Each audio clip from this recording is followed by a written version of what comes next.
اعوذ باللہ من الشیطان الرجیم بسم اللہ الرحمن الرحیم۔ تمام تر درود و سلام سرور انبیاء احمد مجتبی محمد مصطفیٰ صلی اللہ علیہ وآلہ وسلم پر اور آپ کی آل اور آپ کے اصحاب پر۔ اللہم صلی علی سیدنا و مولانا محمد وعلی آل سیدنا و مولانا محمد وبارک وسلم وصلوا علیہ۔ رب اشرح لی صدری ویسر لی امری واحلل عقدۃ من لسانی یفقہوا قولی۔ السلام علیکم ورحمۃ اللہ وبرکاتہ۔ آپ دیکھ رہے ہیں ARYQ TV پر اپنا پسندیدہ پروگرام میری پہچان، اور میری پہچان میں آپ کی میزبان سیدہ زینب حاضر خدمت ہیں۔ جناب، اسلام کیا چاہتا ہے؟ اسلام یہ چاہتا ہے کہ لوگوں میں ایثار، قربانی، محبت، یگانگت اور بانٹنے کا جذبہ پیدا کیا جائے، تقسیم کرنے کا جذبہ پیدا کیا جائے، اللہ کی راہ میں خرچ کرنا یعنی انفاق کرنا، ایتا کرنا یعنی اللہ کی راہ میں دینا، اللہ کے لیے دینا، یہ اللہ کو محبوب ہے، یہ اللہ کو پسند ہے، اور اللہ چاہتا ہے کہ میرا بندہ اس میں سے تقسیم کرے جو اللہ نے اپنے محبوب بندوں کو دیا ہے، ان لوگوں کو تقسیم کرے کہ جن کو نہیں دیا یا جو محروم ہیں۔ اللہ رب العزت چاہتا ہے کہ میرا بندہ مدد کرے لوگوں کی۔ اور بارہا جب قرآن مجید فرقان حمید کا ہم مطالعہ کرتے ہیں تو انفاق فی سبیل اللہ دینے کا اللہ کی راہ میں بار بار ذکر کیا گیا کہ اللہ کو قرض حسنہ دیا جائے، مختلف طریقے سے اس بات کو بھی پیش کیا گیا۔ اب اللہ کو قرض حسنہ دینا یہ بہت خوبصورت بات ہے، اور سورہ تغابن میں خاص طور پر بہت ہی خوبصورت انداز سے پروردگار عالم نے کیا فرمایا کہ اللہ کو قرض حسنہ دو، اللہ کو اچھا قرض دو، اور اللہ نیکی کی قدر کو پہچانتا ہے۔ جناب، جب ہم کسی کے ساتھ نیکی کرتے ہیں، کسی کو کچھ دیتے ہیں، کسی کو صدقہ کے طور پر اگر کچھ دیا جاتا ہے تو ہم چاہتے ہیں کہ وہ ہماری قدر کرے۔ اللہ کیا چاہ رہا ہے؟ اللہ کیا فرماتا ہے؟ اللہ سب سے بہتر قدر کرنے والا ہے، قدر کو پہچاننے والا ہے۔ تو سب سے بہتر قدردان تو وہ پروردگار عالم ہے، پھر ہمیں کسی کی قدر کی ضرورت نہیں۔ تو صدقات دیجئے، اپنے رب کو راضی کیجئے۔ صدقہ رد بلا بھی ہے، صدقہ مصیبتوں کو ٹالتا ہے اور جو جہنم کی آگ ہے اس سے بھی بچاتا ہے۔ تو صدقات کے تعلق سے جناب آج ہم بات کریں گے، یعنی آج کا جو ہمارا عنوان ہے وہ ہے فضائل صدقات۔ آج اس موضوع پر گفتگو کے لیے، لب کشائی کے لیے ہمارے ساتھ دو مہمان شخصیات ہمیشہ کی طرح ہوا کرتی ہیں، آج بھی موجود ہیں۔ آپ کی جانی پہچانی شخصیت، ماشاءاللہ جداگانہ ان کا انداز تکلم ہے، فکری اور اصلاحی گفتگو کرتی ہیں۔ پہلے نشست پر رونق افروز ہیں ڈاکٹر امتیاز جاوید خاکوی صاحبہ، ویلکم کرتے ہیں۔ السلام علیکم ورحمۃ اللہ وبرکاتہ۔ وعلیکم السلام ورحمۃ اللہ وبرکاتہ۔ آپ کا مزاج بخیر ہیں، خیریت سے ہیں؟ الحمدللہ۔ اور ان کے ساتھ جو شخصیت رونق افروز ہیں، نشست افروز ہیں جناب، وہ بھی اپنے اظہار تکلم میں جداگانہ حیثیت کی حامل ہیں، امتیازی حیثیت رکھتی ہیں۔ ہمارے ساتھ موجود ہے زرمینہ ناصر، ویلکم کرتے ہیں، سلام پیش کرتے ہیں۔ السلام علیکم ورحمۃ اللہ وبرکاتہ۔ وعلیکم السلام۔ زرمینہ، آپ کو بھی خوش آمدید کہتے ہیں میری پہچان میں۔ آپ فضائل صدقات، جیسا کہ ہم نے اپنی بہنوں کے گوش گزار کیا، آج کا ہمارا عنوان ہے۔ آغاز کر لیتے ہیں، سب سے پہلے ہماری بہنوں کو یہ بتائیے کہ صدقہ دراصل کہتے کسے ہیں، اور پھر قرآن مجید فرقان حمید میں صدقے کے حوالے سے جو احکامات آئے ہیں آپا اس کے بارے میں بھی فرمائیے گا۔ شکریہ زینب۔ بسم اللہ الرحمن الرحیم۔ اللہ رب العزت نے قرآن مجید میں ارشاد فرمایا، لن تنالوا البر حتی تنفقوا مما تحبون۔ تم نیکی کو اس وقت تک نہیں پا سکتے جب تک اپنی پسندیدہ چیز اللہ کی راہ میں خرچ نہیں کرتے ہو۔ صدقہ کیا ہے؟ وہ مالی مدد، وہ اعانت، وہ کسی طرح سے دوسرے سے تعاون، کسی بھی حوالے سے جو آپ اللہ کی رضا کے لیے، ثواب کی نیت سے، اجر کی نیت سے کرتے ہیں، وہ صدقہ کہلاتا ہے۔ اب اس میں اللہ رب العزت نے قرآن مجید میں جو الفاظ استعمال فرمائے ان میں صدقہ کا لفظ بھی آیا کہ انما الصدقات للفقراء، کہ بے شک صدقات ہیں، لفظ صدقہ ہی آ رہا ہے۔ اسی طرح ایک جگہ آتا ہے لا تبطلوا صدقاتکم بالمن والاذى، کہ اپنے صدقات کو ضائع مت کرو کسی پر احسان جتلا کر، اس کو تکلیف دے کر۔ اسی طرح ایک لفظ آتا ہے انفاق فی سبیل اللہ کا، جا بجا ہمیں ملتا ہے۔ یہ انفاق فی سبیل اللہ یہ بھی صدقات ہیں کہ جو اللہ کی راہ میں، اللہ کی خوشنودی کے لیے، اللہ کی رضا کے لیے، اللہ کے قرب کو پانے کے لیے جو کچھ تم خرچ کرتے ہو اللہ کا عطا کردہ، اللہ کو وہ پسند ہے۔ متقی لوگوں کی نشانیاں بتائی گئی، وَمِمَّا رَزَقْنَاكُمْ يُنْفِقُونَ، کہ جو کچھ ہم نے انہیں دیا وہ اللہ کی راہ میں تقسیم خرچ کرتے ہیں۔ اسی طرح ایک جگہ آتا ہے سورہ بقرہ میں، یسألونک ماذا ينفقون، کہ آپ سے پوچھتے ہیں کہ وہ کیا خرچ کریں، قُلِ الْعَفْوَ، انہیں بتائیے کہ جو ضرورت سے زائد چیز ہے۔ علماء کہتے ہیں کہ یہ عوام الناس کے لیے اللہ نے حکم دیا کہ جو ضرورت تمہاری سے زائد ہے اسے دوسروں کو عطا کر دو۔ صحیح۔ مگر خاص کے لیے پھر حکم آتا ہے یسألونک ماذا ينفقون، پھر اسی سے آغاز ہو رہا ہے کہ آپ سے پوچھتے ہیں وہ کیا خرچ کریں۔ قُلْ مَا أَنفَقْتُم مِّن خَيْرٍ فَلِلْوَالِدَيْنِ وَالْأَقْرَبِينَ، تم جو کچھ اللہ کی راہ میں خرچ کرتے ہو، جو مال بھی دیتے ہو، اب یہاں زائد کا نہیں آیا ذکر، کئی سنت صدیق اکبر پر بھی چلنے والے ہوں گے جو گھر کا سارا مال پیش کرنے والے ہوں گے، جن کا دل اتنا بڑا ہو، جن کا ظرف اتنا بڑا ہو، تو فرمایا جو تم دیتے ہو اللہ جانتا ہے، تم اپنے والدین پر خرچ کرو، رشتہ داروں پہ خرچ کرو، آگے اس کی بات کی۔ پھر ایثار کا لفظ آتا ہے وَيُؤْثِرُونَ عَلَىٰ أَنفُسِهِمْ وَلَوْ كَانَ بِهِمْ خَصَاصَةٌ، کہ وہ ایثار کرتے ہیں اپنی جانوں پر اگرچہ انہیں خود بھی حاجت ہوتی ہے، یعنی ضرورت اپنی ہے بھی صحیح مگر پھر بھی اپنی ضرورت کو مؤخر کر دیتے ہیں، دوسرے کی ضرورت کا خیال رکھتے ہیں، اور اس کو اللہ نے ایثار کے لفظ سے بیان فرمایا۔ ایثار کیا ہے؟ قربانی دینا۔ اور آپ دیکھیں تو اسلام کا پورا جو دین ہے، جس عمارت جو کھڑی ہے وہ ساری قربانیوں پر معمور ہے۔ جو جتنا زیادہ ایثار کرنے والا ہو اتنا ہی زیادہ اللہ کی بارگاہ میں پسندیدہ ٹھہرتا ہے۔ پھر اسی طرح ایک لفظ احسان استعمال ہوا، هل جزاء الاحسان الا الاحسان، احسان کا بدلہ احسان کے سوا اور کیا ہو سکتا ہے؟ تو احسان کیا ہے؟ کسی کے ساتھ نیکی کرنا، بلائی کرنا، کسی بھی انداز سے، اخلاقی طور پر، معاشی طور پر، معاشرتی طور پر آپ کسی کی مدد کرتے ہیں، کسی کا ہاتھ تھام لیتے ہیں، کسی کی ضرورت کو پورا کرتے ہیں، کسی کی فیس بھر دیتے ہیں، کسی بیمار کے لیے آپ دوائی لے کر آتے ہیں، کسی آپ شادی کے موقع پر اس کو کچھ تحفوں میں مدد کرتے ہیں، کسی بھی انداز سے آپ کا مقصود اللہ کی رضا اور خوشنودی ہے تو اللہ کی بارگاہ میں پسندیدہ ٹھہرتا ہے۔ اسلام نے جو نظام ہمیں عطا کیا ہے اس میں دو طرح کے صدقات ہیں، ایک صدقات واجبہ ٹھہرے جن میں زکوٰۃ، فطرہ وغیرہ آتا ہے، ان میں صاحب نصاب ہونا ہے کہ اگر اتنا صاحب نصاب ہے تو پھر آپ پر وہ واجب ہے اور اس کی حد بھی مقرر کر دی۔ مگر جب بات آتی ہے صدقات نافلہ کی، نافلہ ہم انہیں کہتے ہیں جن میں نہ نصاب کی کوئی حد ہے نہ دینے میں کوئی حد ٹھہرا دی۔ اب یہ تم پر ہے، اگر کسی کو اللہ نے کروڑوں کا مال دیا اور وہ سارے کا سارا اللہ کی راہ میں خرچ کر دیتا ہے اس کی رضا اور خوشنودی کے لیے تو اللہ قبول فرمائے، اس کی برکات بے شمار ہیں، فوائد بے شمار ہیں، اور حضور نے تو اس کو اتنی وسعت دے دی کہ تم مسکرا کر ملتے ہو تو مسکرانا بھی صدقہ ہے، راستے میں سے تکلیف دہ چیزوں کا دور کرنا بھی صدقہ ہے، کسی سواری پر سوار ہے اس کو لگام تھما دیتے ہو یہ بھی صدقہ ہے، تو ہر لحاظ سے اس کو وسعت دے دی کہ انسانیت کی خدمت تمہارا اخلاقی فریضہ ہے۔ اللہ نے تمہیں جو قوت دی ہے، جو صلاحیت دی ہے، جو علم دیا ہے، جو رزق دیا ہے اسے اللہ کی راہ میں مخلوق خدا پر لگاؤ، کیونکہ دینے والے تم ہوگے، لینے میں اللہ نے کہا وہ میرا ہاتھ ہے۔ سبحان اللہ، یہ کتنی بڑی سعادت ہے، یعنی اپنے جسم کی قوت کو بھی اللہ کی راہ میں خرچ کرنا ہے، اپنے دماغ کو یا اپنے علم کو بھی اگر ہم اس راستے پر خرچ کرتے ہیں یا لگاتے ہیں، اپنے مال کو اللہ کی راہ میں خرچ کرتے ہیں، یہ تمام صدقات کے زمرے میں ہی آتے ہیں۔ اور پھر اپنی جو ضرورت ہے اس کو پیش نظر یا بالائے طاق رکھ کر کسی کے ساتھ ہمدردی کرنا، پھر تو یہ نور العلا نور والی بات ہے۔ احادیث مبارکہ کی روشنی میں جان لیتے ہیں کہ سرور دو عالم صلی اللہ علیہ وسلم کی جو احادیث مبارکہ ہیں صدقے کے تعلق سے ہماری کیا رہنمائی کرتی ہیں؟ زرمینہ۔ بہت شکریہ زینب۔ بسم اللہ الرحمن الرحیم۔ دین کی اصطلاح میں جیسے ہم نے جانا کہ صدقے سے مراد وہ مال ہے جو ہم اللہ تعالیٰ کے حکم کے اکارڈنگ ہیومینٹی پر اس طرح سے خرچ کریں کہ ان کی ویلفیئر کا سامان کریں، ان کی فلاح و بہبود کا، یا کوئی بھی کیپیبلٹی، کوئی بھی صلاحیت اللہ رب العزت نے جو ہمیں عطا فرمائی ہے وہ انسانیت کے فائدے کے لیے استعمال کریں۔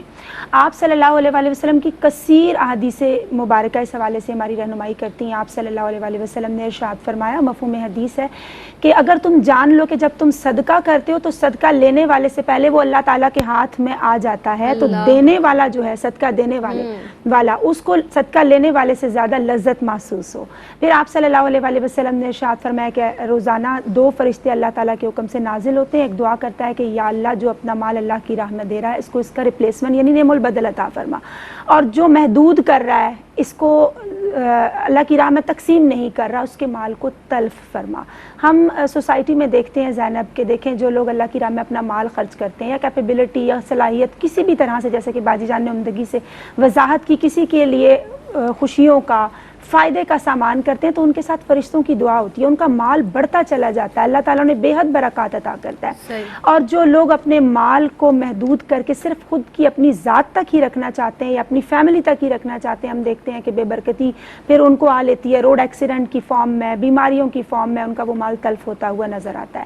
پھر ایک اور حدیث مبارکہ کا مفہوم ہے، بخاری کی حدیث ہے کہ آپ صلی اللہ علیہ وسلم نے ارشاد فرمایا، ہر دن جس دن سورج طلوع ہو تمہارے سارے جوائنٹس پر جوڑ پر صدقہ واجب ہے۔ اب ہمیں جوائنٹس بتایا گیا 360 اکارڈنگ ٹو سائنس، تو اب ہر انسان کی مالی پوزیشن ڈیفرنٹ ہے، تو ہمیں اس کے بارے میں حدیث کا اگلا حصہ بھی سامنے آتا ہے کہ جب تم مسجد میں نماز کے لیے جاتے ہو، تمہارا اٹھتا ہوا ایک ایک قدم، تم راستے میں سے کوئی تکلیف دہ چیز ہٹا لیتے ہو، کسی کا بوجھ بانٹ لیتے ہو، کسی کو سواری میں ہیلپ آؤٹ کر دیتے ہو، تو اس کا جو سبجیکٹ ہے وہ بہت واسٹ ہے، مفہوم بہت وسیع ہے۔ پھر آپ صلی اللہ علیہ وسلم نے فرمایا کہ بیماری اور مصیبت صدقے کو پھلانگ نہیں سکتے۔ جب ایک انسان بیمار ہوتا ہے تو وہ صدقہ دینے کا اہتمام کرتا ہے، تو صدقہ اور مصیبت آپس میں جھگڑتے ہیں حتیٰ کہ صدقہ غالب آ جاتا ہے۔ پھر آپ صلی اللہ علیہ وسلم نے ارشاد فرمایا، جو تم راستے میں سے تکلیف دہ چیز کو ہٹا لیتے ہو، اس کا اتنا اجر ہے کہ قیامت کے روز تم دیکھ کر حیران رہ جاؤ گے۔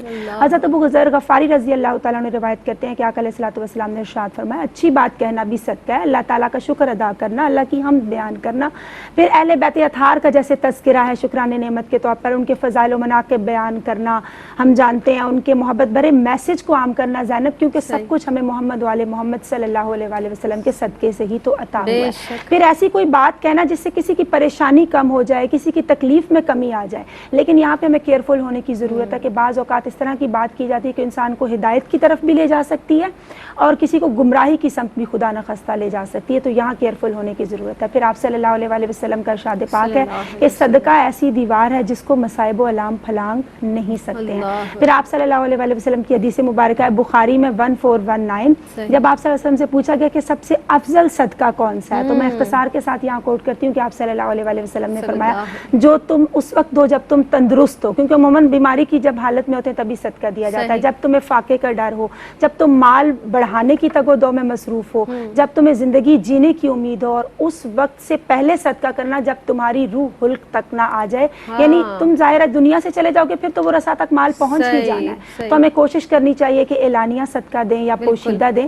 اللہ رب العزت ہمیں ان صدقات کی بقا اور کامیابی عطا فرمائے، آمین۔ یعنی پھر اس وقت ہم یہ کہیں کہ فلاں کے لیے اتنا، فلاں کے لیے اتنا، جبکہ وہ فلاں کا ہو چکا ہے، یعنی وہ مال تو پھر تمہارے بعد تمہارے وارثوں میں تقسیم ہو ہی جائے گا، وہ تو دوسرے کا ہی ہے، یعنی اپنی زندگی میں اگر بانٹ دیجئے، اپنی زندگی میں تقسیم کر دیجئے، صدقہ و خیرات کیجئے تو وہ زیادہ بہتر ہے۔ ایک وقفہ لیتے ہیں، حاضر ہوتے ہیں۔ السلام علیکم ورحمۃ اللہ وبرکاتہ۔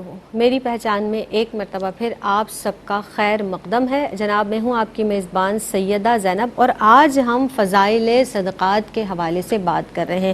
جناب صدقے کا مقصود کیا ہے اور صدقے کا در حقیقت مقصود ہونا کیا چاہیے؟ یعنی کسی کو ممنون احسان نہ بنائیں کہ کسی کے اوپر احسان ڈالنا یا احسان کرنا، یہ نہیں ہونا چاہیے، بلکہ رضائے الہی مقصود ہو۔ ہمارا مقصود کیا ہونا چاہیے کہ ہم خالصتاً اللہ کے لیے یہ کام کر رہے ہیں، اور بے شک اللہ ہی اس کی جزا عطا فرمانے والا ہے۔ آگے بڑھتے ہیں اور روحانی فوائد کے حوالے سے بات کرتے ہیں۔ ڈاکٹر صاحبہ آپ موجود ہیں، میں چاہوں گی آپ ہمیں صدقات کے جو روحانی فوائد ہیں اس پر کلام کیجیے گا، روشنی ڈالیے گا۔ زینب اس کے حوالے سے بات کرنے سے قبل آپ ایک نظر ہم معاشرے پر ڈال لیں۔ جی دیکھیں ہمارے معاشرے میں ایک چیز بڑی غالب ہے، وہ ہے مادہ پرستی۔ ہر شخص جو ہے وہ طمع کا شکار ہو رہا ہے، مالی مفاد دیکھتا ہے، ہر جگہ وہ چاہتا ہے کہ اسے مال ملے، وہ حق لینا چاہتا ہے، دینا نہیں چاہتا دوسروں کو، تو یہ ایک پریویل کر چکا ہے پورے معاشرے میں۔ پھر اس مادہ پرستی کا نتیجہ یہ نکلا ہے کہ ہمارے مسائل پیچیدہ سے پیچیدہ ہوتے چلے جا رہے ہیں۔ آج آپ دیکھیں تو انزائٹی کی، نفسیاتی بیماریوں کا گڑھ بن چکا ہے معاشرہ، ہر ایک فرد کسی نہ کسی حوالے سے بے سکونی کا شکار ہے۔ تو ان سارے مسائل کو جب حل دیکھتے ہیں تو ہم کیوں کہتے ہیں کہ اسلام نے اتنے خوبصورت قوانین عطا کیے ہیں، اتنی ان میں حسن ہے، اتنا ان میں توازن ہے کہ ہمارے مسائل جتنے بھی پیچیدہ ہوں وہ اتنی دیر دیر میں حل ہو جاتے ہیں جتنی دیر میں ایک چائے کا کپ خالی ہوتا ہے. اللہ اکبر. کسی مفکر نے یہ کہا بھی تھا دنیا بھر کے مسائل سارے اکٹھے کر لو تو وہ رسول عربی صلی اللہ علیہ وآلہ وسلم کے بتائے اصولوں پر چلو تو اتنی سی دیر میں سارے مسائل دنیا کے حل ہو جائیں. بے شک. پھر ایک کہتا ہے کہ مفکر کہتا ہے کہ انسان کے اندر ایک غدود پائے جاتے ہیں تھائرائیڈ کے خشخاش کے برابر. اگر ان غدود کو نکال دو تو انسان پاگل ہو جائے. تو آپ غور کریں کہ انسان کی حیثیت اور اس کی اصل وقت کیا ہے کہ وہ اتنی سی اس چیز کے بعد اس کی عقل کام نہیں کرتی اور اس کا پورا وجود بیکار ہو کر رہ جاتا ہے. آپ کبھی دیکھیں مینٹلی ریٹارڈڈ بندوں کو وجود پورا ہوتا ہے, ہاتھ اور پاؤں پورے ہوتے ہیں مگر وہ معاشرے پر بوجھ بن چکے ہوتے ہیں. تو ان سب چیزوں کا حل جو ہے وہ صدقات میں ہے, انسانیت کی خدمت میں ہے. آپ جب اس نیت کے ساتھ رضائے الہی کے لیے, قرب الہی کو پانے کے لیے اپنا مال اللہ کی راہ میں اللہ کی خوشنودی کے لیے خرچ کرتے ہیں, اس سے مسائل بھی ختم ہوتے ہیں, مادہ پرستی بھی ختم ہوتی ہے. انسان جس گھٹن کا شکار ہو رہا ہے اس سے باہر نکلتا ہے, اس کے اندر وہ اطمینان قلب آتا ہے, وہ اندر سے وہ خوشی آتی ہے کہ وہ دوسروں کو خوش رکھ پاتا ہے. بالکل. پھر آپ دیکھیں تو روحانی حوالوں سے خصوصی طور پر نگاہ ڈالیں تو صوفیاء نے جو اس روحانیت کے سلسلے کے جو مراحل بیان کیے ہیں ان میں پہلے 3 مراحل انسان کر ہی تب سکتا ہے جب وہ ایثار سے کام لیتا ہے. ان میں سب سے پہلی چیز آتی ہے تزکیہ نفس, اپنے نفس کو پاک کرنا. اور اللہ فرماتا ہے قد افلح من زکا, کامیاب ہوا وہ شخص جس نے اپنے نفس کو پاک کر لیا.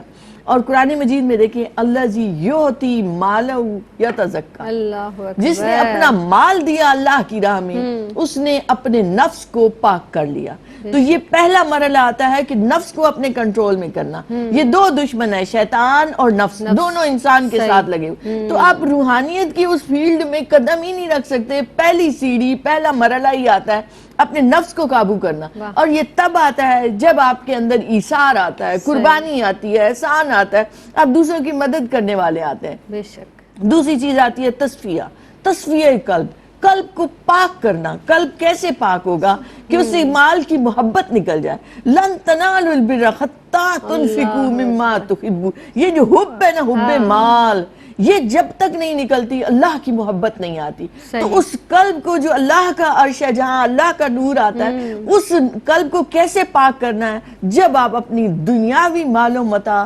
اس کی محبت میں لوگوں پر خرچ کرتے ہیں.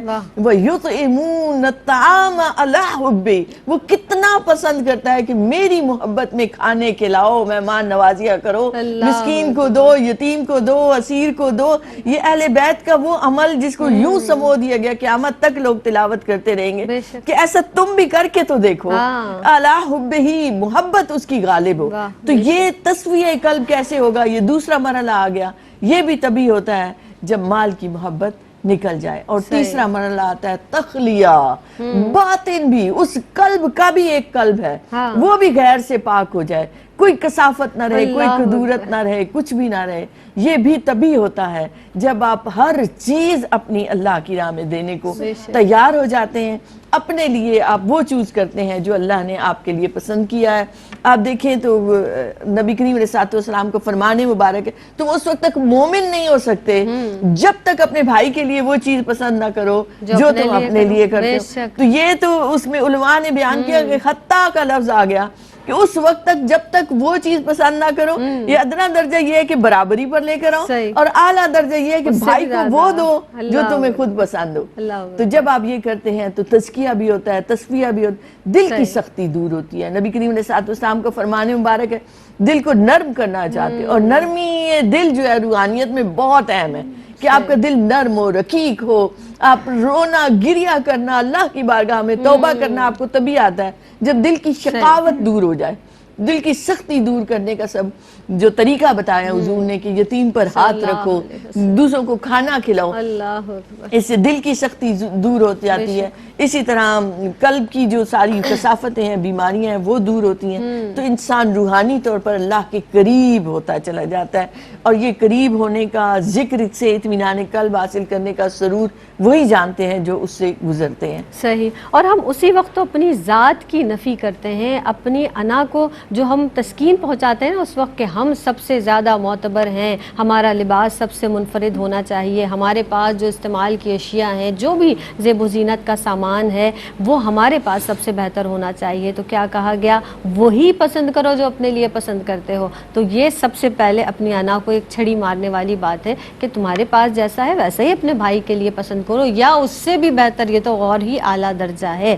تو جناب معاشرے میں بہت بہتر انداز سے یہ جب باتیں پنپتی ہیں تو معاشرہ بہتر انداز سے گامزن ہوتا ہے, بہتری کی طرف گامزن ہوتا ہے.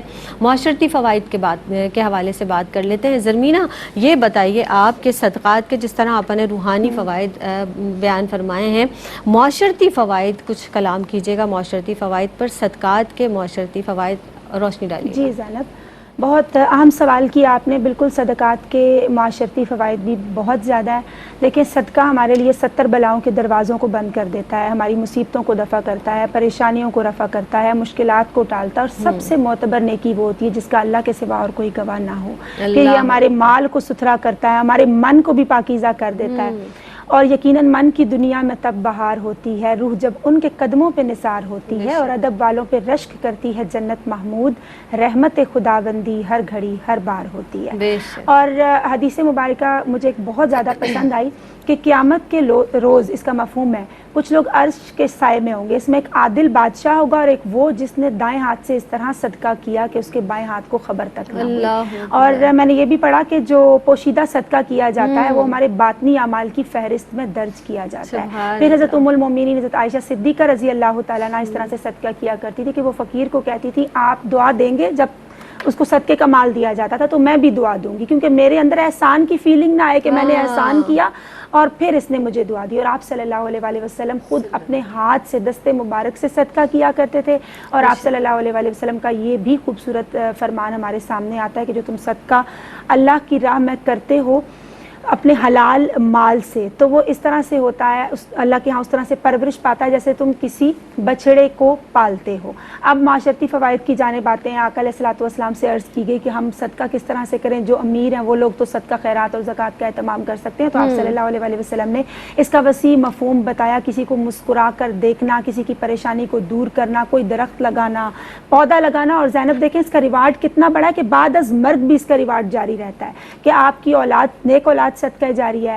آپ نے کوئی گڈ ڈیڈز کی ہوں, جیسے کوئی کنواں کھدوایا ہو, کسی کو علم نافع دیا ہو, تو بعد از مرگ بھی اس کا ریوارڈ جاری رہتا ہے. اب اس کے معاشرتی ایک جو اہم فائدہ ہے وہ یہ ہوتا ہے کہ circulation of money, rotation of money ہوتی ہے, کہ مال کچھ ہاتھوں تک سمٹ کر محدود نہیں رہتا جس سے غریب غریب تر ہوتا جائے اور امیر امیر تر ہوتا جائے.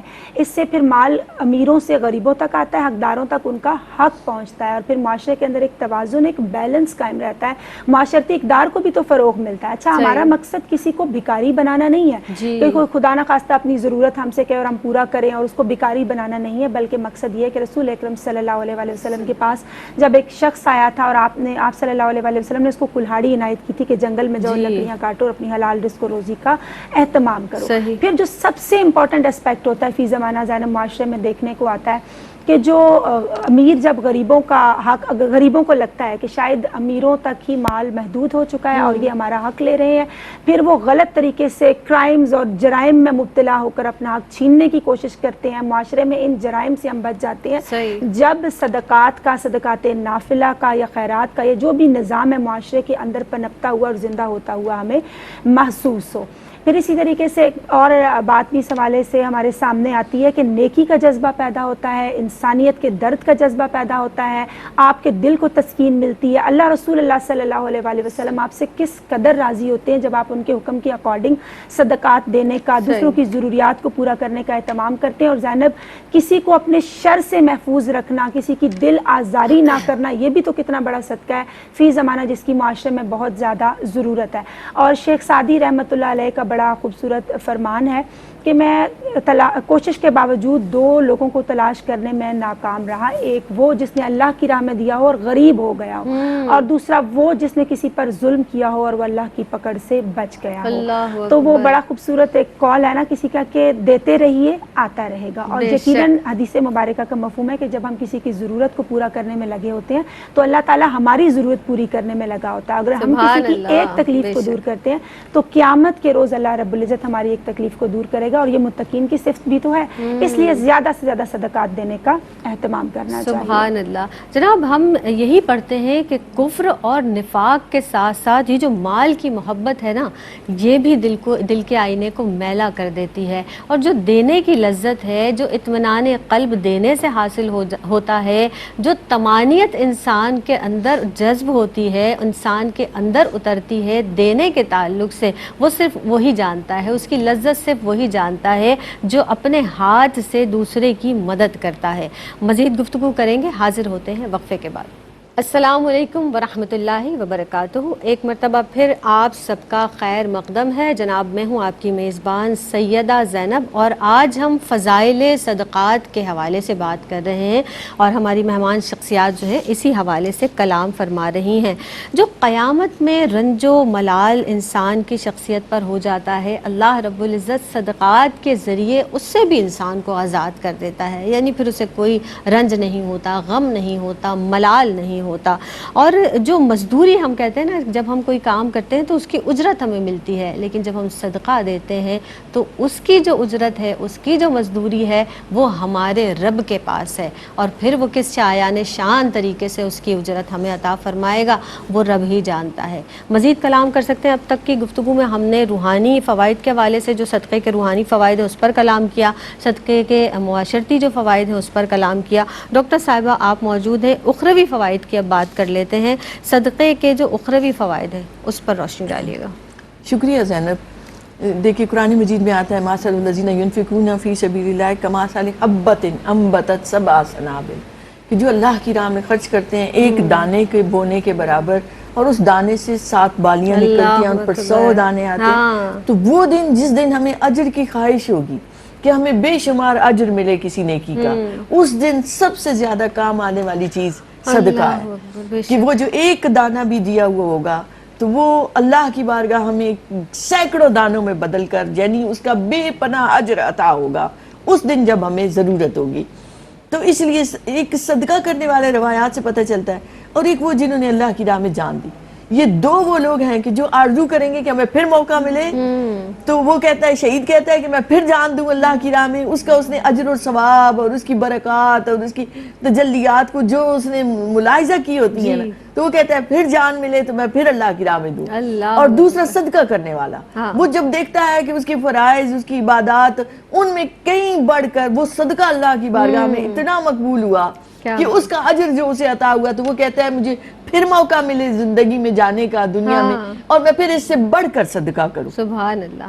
اور آپ صلی اللہ علیہ وآلہ وسلم نے 2 لوگوں کو قابل رشک قرار دیا, کہ ایک وہ جسے اللہ نے علم دیا ہو اور وہ دن رات علم کی ترویج میں لگا ہوا, اور دوسرا وہ اس پہ رشک کرنے کو جسے اللہ نے مال دیا ہے اور وہ اللہ کی راہ میں خرچ کرنے پہ تلا ہوا ہے, دن رات وہ اللہ کی راہ میں لگا رہا ہے. اسی طرح ایک حدیث مبارکہ سے پتہ چلتا ہے کہ فرشتے اس کی مال میں برکت کی دعا کرتے ہیں, جس نے گھر سے نکلتے ہوئے اپنے اہل و عیال کو خرچہ دیا, باہر نکلتے ہوئے غریب, بیوہ, مسکین کے ہاتھوں پہ رکھا. اسی طرح اس نے پھر آگے خیال رکھا کہ کسی اور کا بھی حق ہے, مہمان نوازی کے لیے وہ تیار رہا کہ مہمان آ جائے تو میں اس کی خاطر مدارت کیسے کروں گا.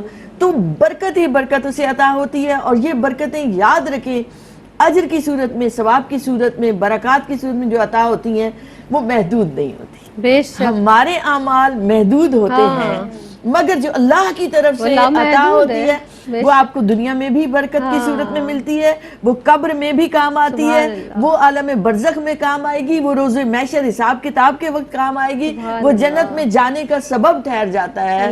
وہی اجر اور ثواب جو اللہ نے آپ کو عطا کیا خالص نیکی کرنے پر, یہ صدقہ ہے جو بری موت سے بچاتا ہے انسان کو.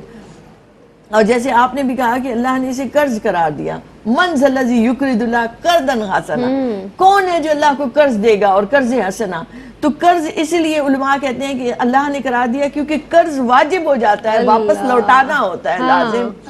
تو اللہ نے اسے اپنے لیے قرض قرار دیا کہ میں تمہیں لوٹاؤں گا, اور اس دن لوٹاؤں گا جس دن تمہیں سب سے زیادہ اس کی ضرورت ہوگی. اور اس دن انسان دیکھ رہا ہوگا, ترس رہا ہوگا کہ کوئی ایک مجھے نیکی مل جائے جو میرے کام آ سکے.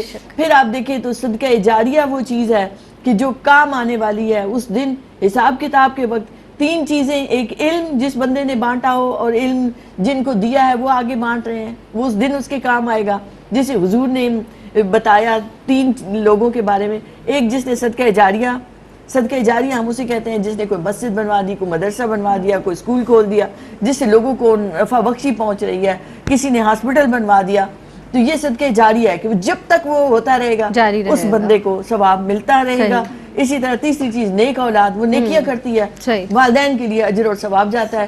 یہ صدقہ ہے بری موت سے بچاتا ہے. یہ صدقہ ہے جو جنت میں داخلے کا سبب بنے گا. بے شک. یہ صدقہ ہے جو اجر اور ثواب بے پناہ جس کا عطا ہوگا. اللہ اس لیے ہر وقت یہ سوچتے رہنا چاہیے کہ میں مخلوق خدا کے کیسے کام ہوں، اور جتنا کوئی فرد دوسروں کے کام آنے والا ہے وہ اتنا ہی سیادت اور سرداری کا اہل ٹھہرتا ہے. اللہ اور انسان دوستی ہی قوموں کو سردار بناتی ہے. بے شک. تو جس کے اندر انسانیت کی خدمت کا جذبہ ہے وہ صدقات کے ذریعے، مدد کے ذریعے، یاد رکھیں وہی اہل ہے کہ قوموں کی اور ان کی سربراہی کر سکیں. سبحان اللہ. یعنی دین اسلام کس قدر آسان دین ہے، کس قدر سہل دین ہے کہ پروردگار عالم نے ہمیں جو بھی نعمتیں عطا فرمائی ہیں اس میں سے کچھ حصہ، کتنی نعمتیں شمار کرنا ہمارے لیے ناممکن ہے، اس میں سے کچھ حصہ ہم اپنے بھائی کو دیتے ہیں اگر، تو آپ سوچئے اپنے دینی بھائی کی مدد کرتے ہیں تو اس کے ریٹرن میں ہمیں کیا کچھ ملے گا یہ پروردگار عالم جانتا ہے. اور جس نے یہ بات جان لی،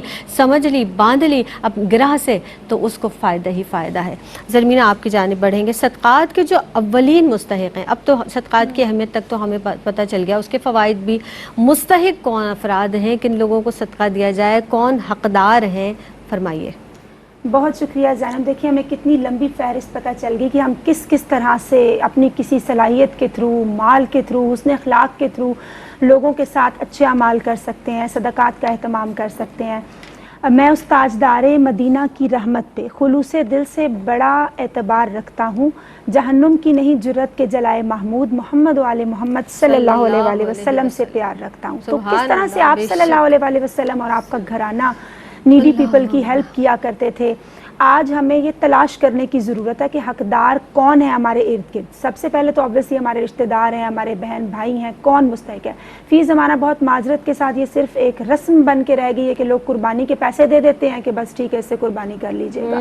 ہمیں چاہیے کہ ہم مستحق افراد تک خود اپنے ہاتھوں سے جا کر گوشت دے کر آئیں، اور کس طرح سے ان کی قلبی فیلنگ اچھی ہوتی ہے، وہ ہمارا شکریہ ادا کریں گے، ان کا دل ہم سے راضی ہوگا تو اللہ ہم سے راضی ہوگا، ہمارے درجات بلند کرے گا. تو اس عمل کو اپنانے کی کوشش کی جائے. صحیح. اسی طرح سے ہم یہ دیکھتے ہیں جو نیڈی پیپل ہیں، جو ہمارے ارد گرد رشتہ دار ہیں جنہیں اشد ضرورت ہے، خواہ وہ یتیم ہے یا غیر یتیم ہے، ان کو کچھ لوگ اپنی حاجت کا آپ سے اظہار بھی نہیں کر پاتے، ان کی مدد کرنے کی کوشش کرنی چاہیے. آپ کے بہن بھائی ہیں، آپ کے قریبی رشتہ دار ہیں، آپ کے اقربا ہیں، کیونکہ حقوق مالیہ میں اقربا کا جو کے حقوق ہیں ان کو مقدم رکھا گیا ہے. پھر ہم یہ دیکھتے ہیں کہ بعض اوقات ایسا ہوتا ہے کہ انسان ویلفیئر کے بہت سارے کام کر رہا ہوتا ہے، لیکن کوئی مسلمان ہو جو کسی تکلیف کے سبب مر رہا ہو، اس کو آپ کی رقم کی ضرورت ہو کسی آپریشن کے لیے یا اس کی زندگی بچ جانے کے لیے، تو وہاں پہ اہتمام کرنا چاہیے کہ ہم حقدار تک اس کا حق ضرور پہنچائیں. پھر مدارس میں، مساجد میں خرچ کرنے کی کوشش کرنی چاہیے کیونکہ وہ ہمارے لیے صدقہ جاریہ بن جائے گا.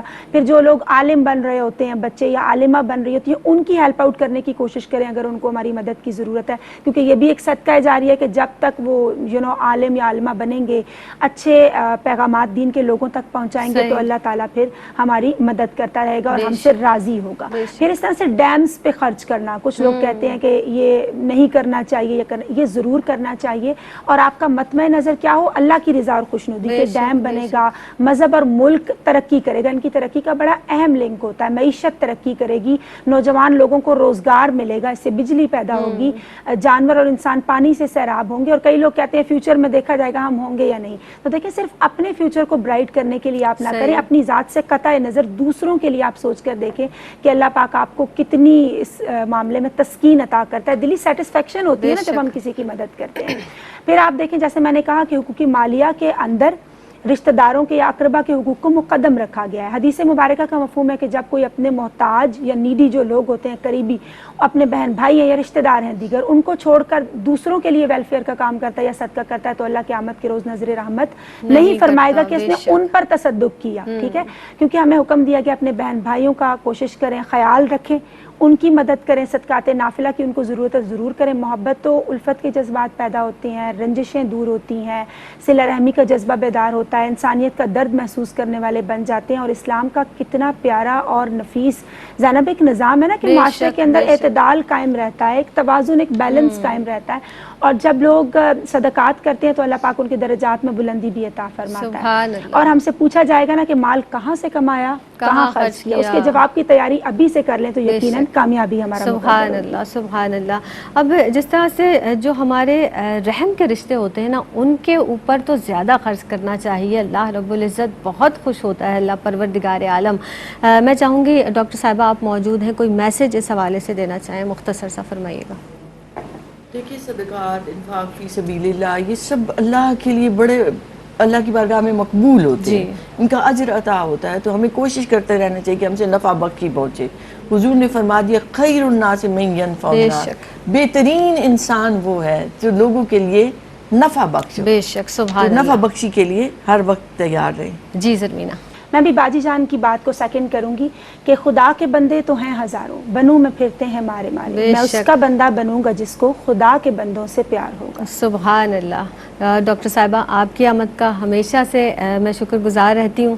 اور زرمینہ آپ تشریف لائی ہیں، بہت اچھی گفتگو آپ کی جانب سے بھی رہتی ہے. اللہ تعالیٰ دونوں کے زبان و بیان میں اور طاقت عطا فرمائے اور نکھار عطا فرمائے. جناب اب تک کی جو گفتگو ہے، جو لب لباب ہے، وہ یہ ہے کہ ایک تو کسی کی مدد کریں، کیونکہ یہ منافقین کا طریقہ تھا کہ وہ یہ سمجھتے تھے کہ ہم اگر کسی رسول اللہ صلی اللہ علیہ وسلم جب دین کا پیغام پھیلا رہے تھے، اسلام کو عام کر رہے تھے، تو منافقین نے یہ سمجھ لیا کہ ہم ان کے ساتھ ہیں تو شاید یہی اس وجہ سے زیادہ اس بہتر انداز سے کام کر سکتے ہیں. لیکن رسول اللہ صلی اللہ علیہ وسلم کو اللہ نے اس بات کی اطلاع دی. تو آپ یہ دیکھیے کہ یہ منافقین کا طریقہ ہے کہ کسی پر احسان کریں، کوئی کام کسی کے آ جائیں تو آپ اس پر احسان جتائیں. اور پھر اس کے ساتھ ساتھ دوسری بات یہ بھی ہے کہ جو یہ حکمت اللہ نے جس کو عطا فرما دی، یہ دانائی جس کو اللہ تعالیٰ نے عطا فرما دی، کون سی حکمت، کون سی دانائی کہ دینے سے مال بڑھتا ہے. تو یہ اللہ رب العزت نے جب فرما دیا کہ دینے سے مال بڑھتا ہے تو بے شک ہمیں اس سے بڑھ کر، اس سے دگنا، اس سے 10 گنا ہمیں اللہ رب العزت عطا فرمائے گا. تو یہ بات اپنے ذہن میں بٹھا لیجئے. مجھے میری پہچان سے یعنی سیدہ زینب کو دیجیے گا اجازت. فی امان اللہ.